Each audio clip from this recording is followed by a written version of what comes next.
Okey, saya akan menurunkan berat badan saya insya-Allah. Oh, ni.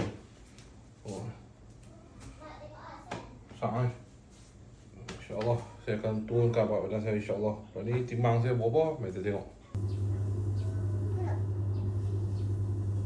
Okey, saya pakai baju yang sama juga setelah hampir setelah setahun dah. Inilah badan saya tadi. Alhamdulillah.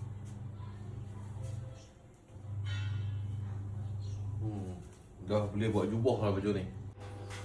Okey, dah ni berat saya duduk 81.5 kilo.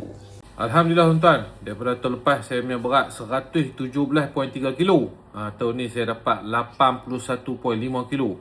Total dia tuan-tuan dekat-dekat 36 kilo. 35.8 kilo lost weight saya. Alhamdulillah tuan-tuan. Jadi benda ni saya pun target dalam sampai 80 lah. Lagi sekilo, insyaAllah lepas tu saya akan maintain berat badan saya. Dengan ketinggian saya dah cukup dah. Jadi tuan-tuan yang mana nak buat, kena buat sungguh-sungguh. Pertama kali kena disiplin permakanan. Jaga permakanan, stop gula. Yang tu yang paling penting, gula ni kena stop lah, kena tinggal. Jauh-jauh lah gula ni, jangan nak ambil sekali-sekali lah. Lepas tu exercise dengan betul.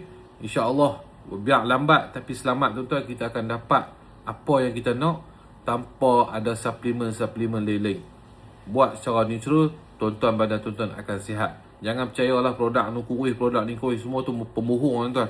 Yang betul adalah diri kita tuan-tuan. Kita nak, kita buat disiplin, tak makan apa pun jadi. InsyaAllah dapat berat badan yang kita nak. InsyaAllah. Assalamualaikum.